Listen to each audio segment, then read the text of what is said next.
Bonjour à tous, c'est Loser Killer qui vous parle pour une nouvelle vidéo, et pour être plus précis, une nouvelle vidéo donc qui fera partie de notre groupe de vidéos consacré à la 500e vidéo review de la chaîne, voilà tout simplement. Et donc ce sera avant tout des vidéos parlées, donc en clair il n'y aura pas beaucoup de choses qui bougera à l'écran, hein. Vous risquez sûrement de voir cette image-là pendant une bonne partie du temps.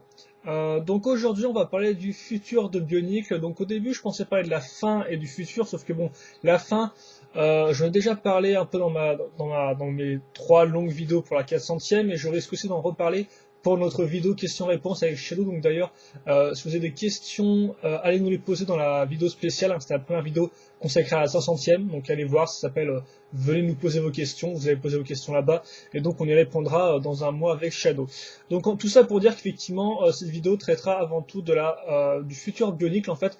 Donc comment, moi, personnellement, je verrai le retour Bionicle s'il devait arriver, quand moi je ferais ça. Par exemple, imaginons Lego m'appelle un jour et me dit hey mon petit chou, t'es gentil, mais ça tenterait pas de relancer Bionicle. Et bien moi, comment je ferais ça, comment je verrais les choses, voilà. Donc déjà, par contre, faut savoir que je ne fais pas partie des gens qui veulent absolument le retour de Bionicle. Hero Factory me convient. Quand Bionicle c'est fini, j'ai pas crié ni rien, hein. J'ai pas crié, j'ai pas pleuré ni rien. Bon, je suis pas spécialement plus triste, je dois vous avouer, car effectivement, moi, je ne pense pas que c'est en faisant des pétitions à rallonge qui serviront à faire revenir le thème en fait, hein, vraiment. Moi, ce que je pense qui est utile pour continuer à faire vivre Bionicle, c'est pas de faire des pétitions, c'est plutôt de continuer à faire des mocks, à faire vivre la communauté, à faire des fanfictions, etc. Ce genre de choses-là, à soutenir Hero Factory, parce que c'est pas en faisant des pétitions que ça va changer grand-chose, quoi. Et dites-vous bien que si Hero Factory à un moment s'arrête du fait de mauvaises ventes, même si en ce moment ça se vend très bien, hein, malgré ce que je vois certains qui disent ça, des fois certains dans les commentaires ils disent Hero Factory se vend mal, on sait pas trop d'où ils sortent leurs chiffres, hein, peut-être de leurs fesses visiblement, car moi, visiblement dans la nouvelle, ça se vend très bien, voilà. Mais voilà, sachez que si Hero Factory un jour s'arrête, donc pour cause de mauvaises ventes ou autre, ça veut pas forcément dire que Bionicle va revenir, hein. Ça se trouve il y aura un autre thème, ça se trouve il y aura juste plus de thème du touch and figure, donc franchement, voilà quoi, hein, faut pas non plus trop déconner là-dessus. Donc moi, je pense que l'important, si on veut vraiment montrer à Lego notre soutien, c'est de faire continuer à vivre la communauté avec Hero Factory et avec du Bionicle, en montrant qu'on peut toujours faire des mocks et d'autres choses là-dessus. Voilà. Et donc ça fait que, par exemple, si dans quelques années Hero Factory s'arrête et que la communauté est encore là, ils verront que Bionicle n'est pas mort, est encore dans nos cœurs. Car je peux vous dire que ceux qui signent les pétitions, hein, souvent, c'est des personnes qui partiront dans 6 mois, quoi. Voilà, je veux dire, les gens, c'est ces deux gens-là qui vont se lasser, et dans 6 mois, ils penseront plus du tout aux jouets, ils auront grandi, et ils auront fait autre chose. Au final, Bionicle, ils n'auront plus rien à faire. Donc au final, je veux dire, les pétitions, c'est bien intéressant, mais souvent, c'est pas du tout représentatif du final, quoi. Par exemple, je prends un exemple un peu à l'extérieur là. Donc vous connaissez sûrement Lego Cusso, qui est en fait, un site qui permet de proposer des projets à Lego, et donc ils les réaliseront s'ils voient qu'ils sont viables, voilà, tout bêtement. Et donc le premier projet, bon déjà, avant c'était un site qui était entièrement réservé au public japonais, et ils avaient fait 2 sets, c'était un sous-marin et un satellite. Et donc là, ils ont fait ça, ils ont versé au monde entier. Et donc le premier projet qui a atteint 10 000 voix, hein, d'ailleurs je tiens à dire qu'il y a effectivement un projet pour refaire venir Bionicle, mais bon, pour moi c'est pas vraiment l'intérêt du site. Et donc le premier projet qui a atteint 10 000 voix, c'est le projet sur Minecraft, voilà, faire de Lego Minecraft. Et donc ça, pour moi c'est un peu le problème, car Minecraft, toujours c'est un très bon jeu et tout, mais au final, sur les 10 000 personnes qui ont voté, combien de personnes vont acheter des Lego Minecraft, quoi, sérieusement. Je veux dire, je peux comprendre vite fait l'intérêt, mais il est super limité, parce que je veux dire, de base, Minecraft, si je veux faire des Lego Minecraft, j'achète juste un gros bac de pièces, et puis j'ai des briques, et puis voilà, hein, je fais mes collines, mes fontaines, etc., mes grottes, etc. Donc, franchement, c'est dans ces moments-là où je me dis que des fois, les fans, c'est pas spécialement ce qu'il faut écouter en premier. Donc en clair, pour moi, la façon pour faire vraiment vivre Bionicle, pour montrer à Lego qu'on a leur soutien, c'est de faire continuer à vivre la communauté. Voilà. Pour moi, c'est plus important. C'est pas de faire des pétitions à rallonge, c'est pas de se plaindre tout le temps. C'est plutôt de continuer à vivre avec, et puis de montrer qu'on l'a toujours dans notre cœur et qu'on est toujours là pour soutenir. Voilà. Donc ça, c'est juste pour dire, déjà une magnifique première parenthèse, hein, mais ça, c'est juste pour dire qu'effectivement, moi, je ne suis pas pour le retour de Bionicle. Voilà, enfin, je ne suis pas spécialement, je veux dire, si Bionicle revient, je serais très content et tout, mais je ne suis pas spécialement pour le retour de Bionicle. Mais on va faire là comme si j'étais pour. Enfin, Enfin, je vais vous dire, oh mon dieu, je la recommencerai pas, si je la recommence depuis hier, c'est bon quoi. Oui, donc voilà, on va parler de moi, comment je verrai le futur Bionic si Bionic devait revenir. Voilà, mettons Bionic revient dans 4-5 ans, je sais pas trop. Enfin voilà. Donc déjà, trois lignes directrices, donc déjà c'est qu'on va faire un reboot. Donc un reboot c'est quoi? De base, c'est souvent qu'on reprend la même histoire et on la recommence à zéro, avec les mêmes personnages. Sauf que moi, dans ce cas-là, j'ai pas envie de faire ça, j'ai pas envie de reprendre Toa, Gali, Toa Tahu, qui reviennent sur Matani pour chasser les masques, etc. Non merci, ça c'est déjà fait, ça m'intéresse pas. Quand je dis un reboot, en fait, je parle plus dans quelque chose de style 2009.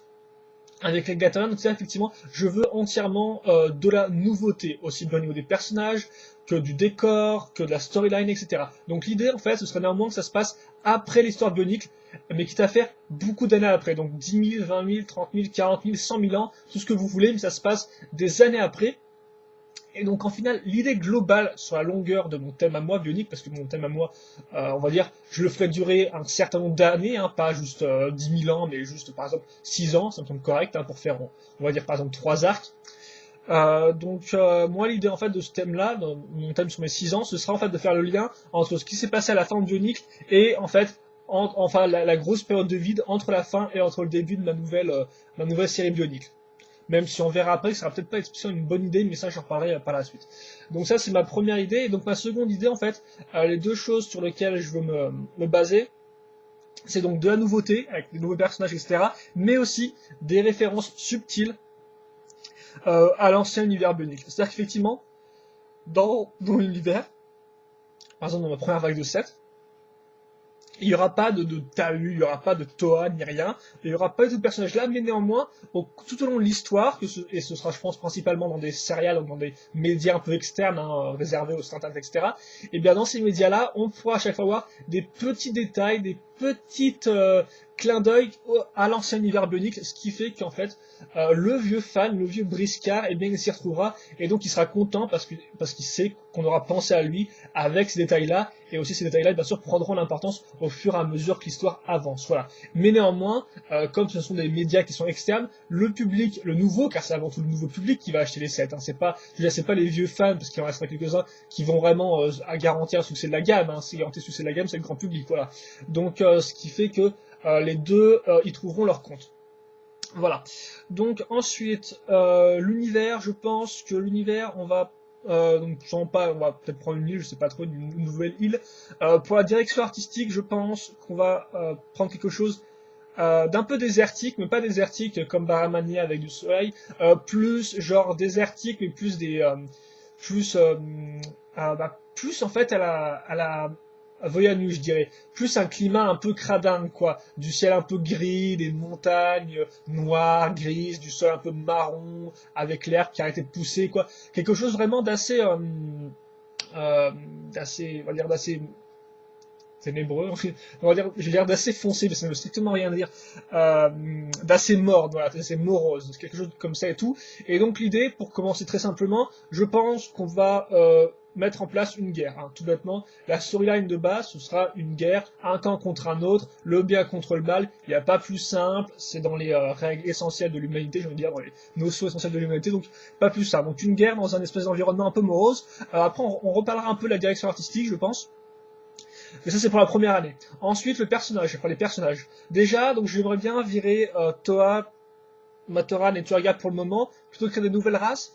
Et donc, en fait, aussi, ce que j'aimerais casser, moi, si je faisais des personnages, j'aimerais bien casser l'idée d'unité, car dans la plupart des thèmes Lego, on a souvent plusieurs personnages gentils qui sont tous amis entre eux. Je peux citer Exoforce, je peux citer Ninjago, je peux me citer les thèmes Atlantis ou Power Miners qui ont tous des équipes de mecs qui au final qui s'aiment entre eux, quoi.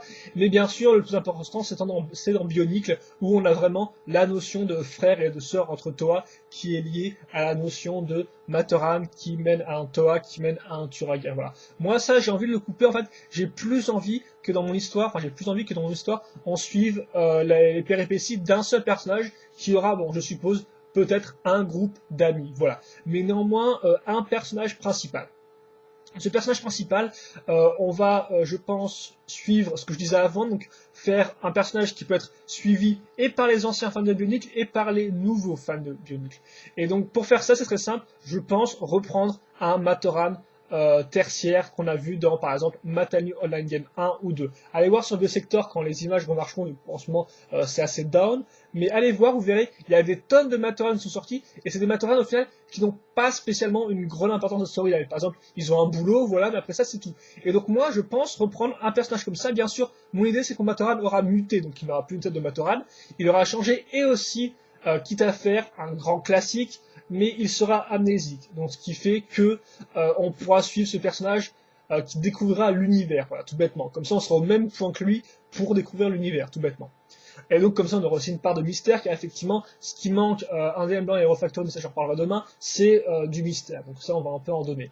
Et donc, mon personnage, donc voilà, donc il aura déjà un nom dans Saint-Matoran, donc ce sera dans Saint-Matoran, et donc ce qui fait que les vieux fans qui s'y connaissent vraiment se diront, eh mais tiens, lui, je le connais, et donc, ils se sentiront, voilà, on dirait, ces vieux fans-là, ils se diront qu'ils auront une plus-value par rapport aux nouveaux fans, car ils y connaissent un tout petit peu plus, vous voyez, ils sont un tout petit peu plus concernés par l'histoire, car eux, ils connaissent déjà ce personnage-là. Et donc, je joue sur l'aspect des fans, en fait, si vous voulez, car, la communauté de Bionic est avant tout connue pour son grand nombre de fans. Hein. Bien sûr, il y a des fans qui aiment il y en a plus, chacun des fans aime un truc particulièrement Bionic, hein, c'est ça qui est intéressant. Mais voilà l'idée que je veux dire, c'est pourquoi je m'intéresse aussi bien autant aux fans, car tout bêtement, on va dire que la communauté est intéressante et elle a vraiment été dévouée pour l'univers Bionic. Donc autant lui rendre un peu, voilà, tout bêtement. Et donc le personnage là et ça. Donc le personnage là, excusez-moi. Donc un personnage qui existait déjà avant, voilà, mais qui est amnésique, qui a changé de forme, mais qui porte néanmoins le même nom. Et qui bien sûr est le même personnage, hein. Juste qu'il a oublié sa mémoire. Et donc quitte à faire, si vous voulez vraiment jouer la carte du fanatisme, l'idée ce serait pour faire le teaser du nouveau thème, donc vu que Lego fait ça depuis quelques temps avec des sites internet, hein, par exemple dernièrement c'était Ninjago, le teaser ce serait quelques mois, donc un mois avant la sortie, de faire une petite vidéo où on a un canister qui arrive près de la plage, voilà, et justement, qu'est-ce qui sort du canister? Ce serait notre héros, voilà. Donc ça, ce serait un énorme clin d'œil à 2001, bien évidemment, ce serait un gros bouclage de boucle, en fait, on reprendrait de zéro.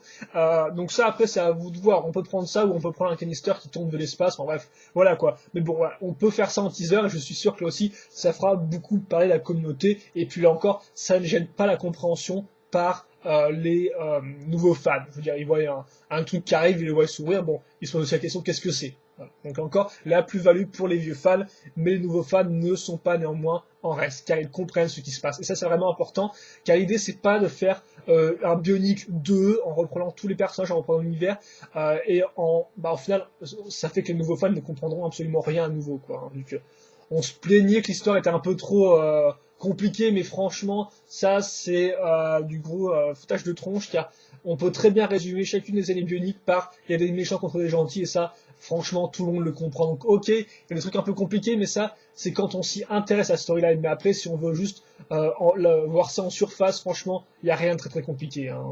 Je peux vous raconter 2008 par exemple, t'as des toits gentils contre des mecs putain méchants, et ils vont au cœur de l'univers pour sauver leur univers, effectivement, car l'univers est malade, voilà, tout bêtement. Enfin, voilà, ça c'est le 2008. C'était pas compliqué, hein, vous avez compris. Donc bon, donc voilà. J'en étais où, moi? Donc les personnages, après les autres personnages, je dois vous avouer que ça va un peu renvoyer au 7. Les 7, je pense qu'on fait quelque chose d'assez proche des Refactory. En clair, on fera en sorte que les petits sets soient quand même assez proches des sets moyens, ce qui fait qu'ils auront plus ou moins tous la même taille, donc on n'aura pas spécialement à faire avec des petits personnages qu'on comprend pas trop ce qu'ils ont à faire là, voilà. Donc je pense qu'on restera un peu sur l'idée de personnages moyens. Après, comme j'ai dit, on a une guerre, donc forcément on aura deux camps. Je suppose que notre héros se fera récupérer par un des deux camps, voilà, donc forcément il sera un peu entraîné de force, même si justement, ça qui sera intéressant avec notre héros, c'est qu'il ne sera pas spécialement un guerrier, il sera avant tout un aventurier, un peu un chroniqueur, qui cherche à retrouver son histoire. Donc ça fait qu'au final, on n'aura pas spécialement un Matoran guerrier, mais un Matoran qui fouille ici et là dans le monde, dans l'univers, quoi. Pour essayer d'en savoir un peu plus sur lui et sur ce qui s'est passé avant lui, tout bêtement. Donc on a une personnage en brigade de force. Après, dans les deux camps, donc dans les 7, je pense qu'on aura différents personnages, sûrement des potes aux héros, hein, voilà. Après, c'est vrai que moi, je suis jamais trop pour faire des guerres où il y a un méchant, il y a un gentil défini, mais après, c'est une gamme de jouets, faut pas trop en demander, donc je suppose que le mec sera sûrement dans les... Ah, donc, ce serait sympathique si plutôt si notre matériel était d'abord trouvé par les méchants et ensuite est passé du côté des gentils, en fait, voilà. Après, par exemple, on peut imaginer un raid des gentils chez les méchants qui font qu'ils récupèrent notre matériel et puis après, ils se trouvent des potes là-bas, voilà. Là, ça peut être une bonne idée, ça, je pense. Comme ça, on regarde dans l'esprit gentil-méchant, mais normalement, on fait une petite tournure, voilà. Donc, ça, c'est fait. Donc voilà, donc j'ai autre personnage, j'ai pas spécialement réfléchi, mais bon, voilà, vous aurez des gentils, des méchants, vous aurez sûrement les copains et tout. Après, on peut imaginer d'autres choses avec cette titan, hein. Cette titan, d'ailleurs, qu'est-ce que je vois? Je vois pas spécialement de véhicule, là, mais bon, faut voir. En tout cas, l'idée, c'est euh, de répartir équitablement les deux groupes et surtout que ça continue sur les deux vagues, contrairement à Hero Factory où on reprend à chaque fois de zéro, ce qui fait qu'on a à chaque fois 5 gentils, 5 méchants, ou 6 méchants, 5 gentils. Attends, excusez-moi, je crois que je reviens.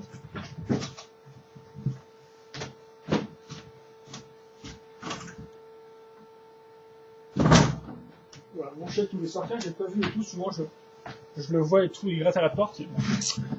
Donc, j'en étais moi. Oui, donc les 7, oui, donc comme je disais, je sais pas ce que je disais, oui, comme je disais, oui, effectivement, de continuer l'arc sur une année entière, ce qui fait qu'on aura plus d'unités dans les deux camps, voilà, tout bêtement. Et aussi, quant au système de construction, bah, ça dépend vraiment, quoi. Moi, personnellement, j'ai rien contre le système Hero Factory. Excusez-moi. Je pense qu'il y a encore beaucoup de potentiel, hein, avec les petites pièces qu'on accroche avec les accroches taille cerveau laser, voilà. Soit on reprend Hero Factory, soit on reprend Bionic, soit on fait un mix entre les deux, ce qui serait le mieux, ou soit on invente autre chose, parce que bon, c'est vrai que personnellement, Hero Factory, ça peut sembler être l'évolution logique niveau pièces, mais c'est vrai que moi je l'ai pas vraiment vu venir, donc qui sait ce que les designers de Lego nous inventeront dans 4-5 ans, quoi, j'ai envie de dire. S'il y a encore des action figures, bien évidemment. Donc bah à voir, en tout cas ça presse pas trop. Aussi, autre petit point par rapport au set,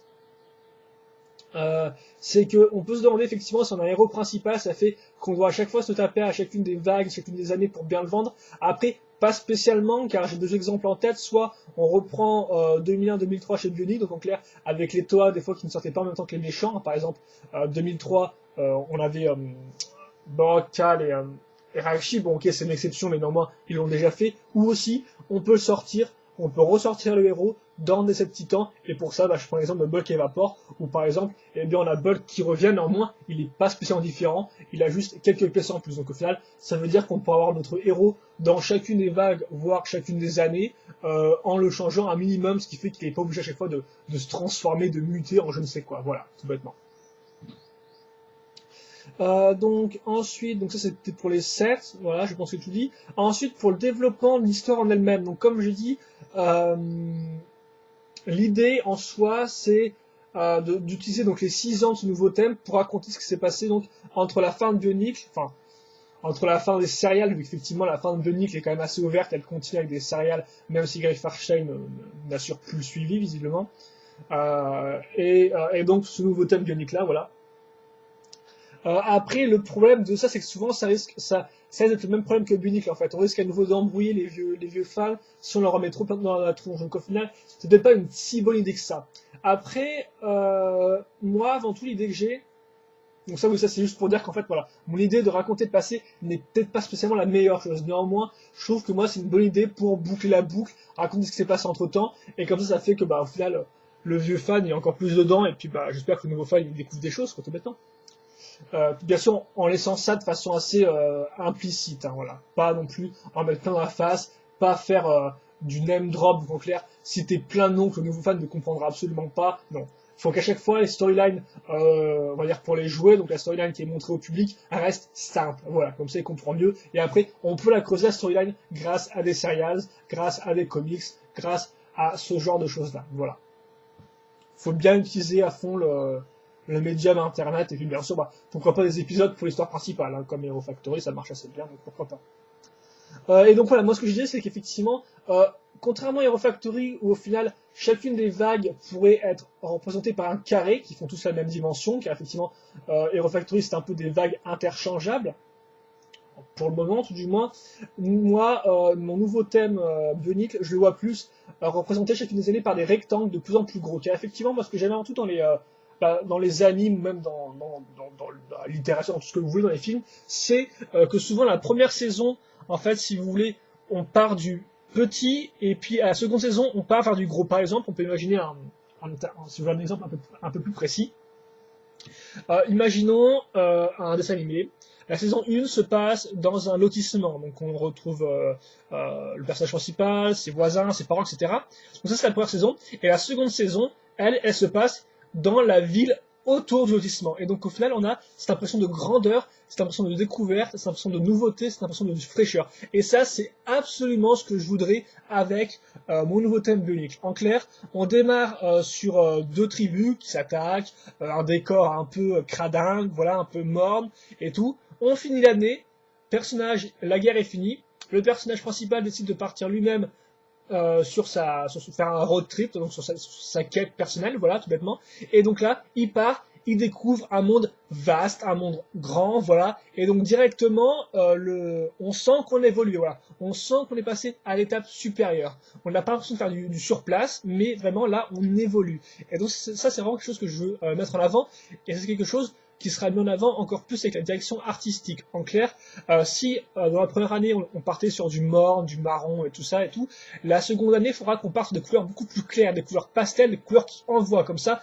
Le public il voit la différence et donc il peut mieux l'apprécier. Voilà, c'est vraiment différent et donc c'est d'autant plus visible. Voilà. Et donc ça, pour moi c'est très important car c'est comme ça au final que je vois comment raconter une histoire au final, pour vraiment montrer les différences, pour montrer que le personnage évolue et qu'aussi il n'y a pas que lui qui évolue, il y a tout son entourage qui évolue, il y a l'univers autour de lui qui évolue, et donc ça fait que on est parti pour une quête qui est vraiment grande. Après, l'idée que je me suis faite récemment, c'est que on était comme pour Bionicle au final, on n'est pas spécialement obligé de se taper les 6 ans ou les 3 arcs avec les mêmes personnages. Ce qui pourrait être intéressant, mais après ce qui est quand même très compliqué pour le grand public, même si bon, Bionicle l'a aussi fait avec Metro Nuit sans trop d'encombre, même si tu me diras il y avait des liens entre les Turaga en 2001 et les Toy Metro en 2004. Ce qui serait intéressant effectivement, c'est que tous les 3 ans en fait, on retourne en arrière par rapport à la situation initiale. En clair, tous les 3 ans, on repart de 20 000 ans en arrière et on a un nouveau personnage principal. Voilà. Donc je pense que l'idée pourrait être intéressante. Après, comme je disais, pour le grand public, ça risque d'être un peu dur à comprendre. Donc peut-être mieux qu'on garde le même personnage, ou tout du moins qu'on reste à la même époque, mais qu'on change de personnage pour ce nouveau thème Bionicle là. Voilà, tout bêtement. Alors, qu'est-ce que j'ai à dire d'autre? Il me semble que j'ai à peu près parlé de tout ce que j'avais à dire, parce que je vois ma feuille là, et donc je vois que j'ai tout cité. Donc laissez-moi réfléchir. Est-ce que j'ai bien parlé de tout? Je pense que j'ai parlé de tout. Après, j'ai souvent parlé de tout ce que j'avais en tête, car effectivement, après, j'ai pas non plus trouvé la fin, j'ai pas non plus spécialement cherché à faire toute la storyline sur les 6 ans, voilà. Donc qui sait, que ça deviendra un projet commun par la suite, hein, j'en sais rien. Mais en tout cas, voilà, moi c'était l'idée que j'avais en tout cas pour mon retour de Bionicle. Donc grosso modo, on repart à zéro, des milliers d'années après, voilà, avec un personnage qui est vraiment déjà connu des vieux fans, mais qui a tout oublié de son passé et qui a une nouvelle forme. On commence la première année donc avec un conflit très simple, gentil méchant dans une guerre. Notre héros est récupéré par les méchants avant de passer du côté des gentils, voilà.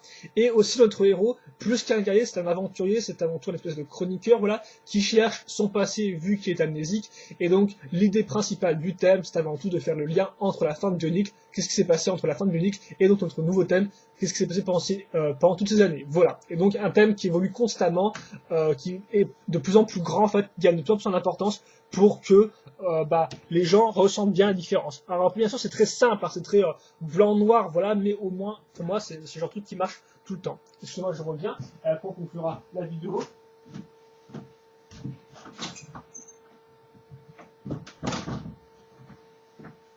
Mon chat qui fait des allées-venues.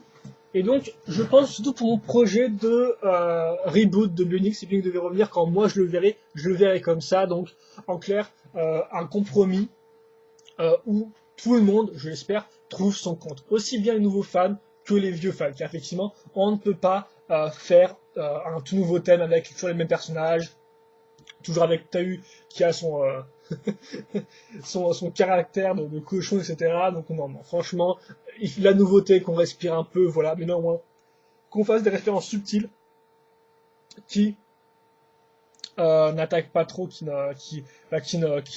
n'endommage pas la nouvelle histoire qu'on essaie de raconter tout bêtement. Et effectivement, si à un moment on a des vieux personnages qui reviennent, par exemple un Toa, etc. et tout, eh bien, on fera en sorte qu'ils ne deviennent pas le personnage principal de l'histoire, voilà, mais plus un personnage secondaire.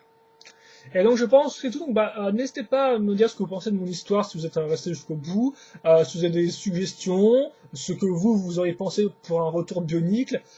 N'hésitez pas, voilà. Et vous savez ce que je viens de penser là, parce que bon, autant se faire plaisir, hein, la vidéo finie. Je viens de me dire qu'au final, s'il devait pas y avoir de retour Bionicle, s'il y avait plus du tout avoir d'action figure, ce que j'aimerais vraiment en dernière année, c'est un crossover Bionicle Hero Factory, voilà. Quitte à faire, c'est vraiment un truc qui n'est pas du tout vendable, enfin commercialisable, car bon, les gens ne connaîtront pas, auront peut-être oublié les Bionicle entre temps, mais franchement, ce serait super bien de ressortir de refaire des revamps en fait, des toiles les plus connues et des Hero Factory les plus connus, voilà, et de faire un espèce de random crossover, un peu comme les comics, Bionicle contre Hero Factory, tu trouves une espèce d'histoire un peu bébête, voilà, un truc de temps spatio-temporel, enfin bref, on s'en fiche, mais bon, ce sera assez fun pour les fans, je suppose. Après, est-ce que c'est commercialisable? Moins sûr, mais bon, pour une fois que j'ai une proposition auquel je ne réfléchis pas 50 ans pour savoir si elle est vendable ou pas, j'ai pas à me gêner, voilà. Donc voilà, dites-moi vos suggestions par rapport à l'éventuel retour de Bionicle, ce que vous verrez, ce que vous pensez de mon thème, et puis en attendant, c'est avant tout à vous de faire vivre la communauté Bionicle, hein. Et ouais, allez, donc achetez du Hero Factory, faites des mobs Bionicle, faites des fanfictions, parlez de ce autour de vous, voilà, faites la continuer à vivre, tout bêtement, voilà, je perds mes mots, j'arrive même plus à parler, j'arrive même plus à exprimer, c'est horrible. En tout cas, voilà, Bionicle, c'est avant tout vous, quoi. C'est vous qui le faites vivre. N'attendez pas que Bionicle vous fasse vivre, on va dire ça comme ça. Mais bon, ça, j'aurai le temps de le réexpliquer plus tard, donc j'ai arrêté de m'embrouiller. J'espère que vous avez apprécié la vidéo. Passez une bonne après-midi, une bonne soirée, hein, ou une bonne matinée, une bonne ce que vous voulez. Portez-vous bien, surtout, voilà. Et nous, on se retrouve pour une prochaine vidéo review, ou pas, on verra, on verra. Voilà. Donc allez, à plus.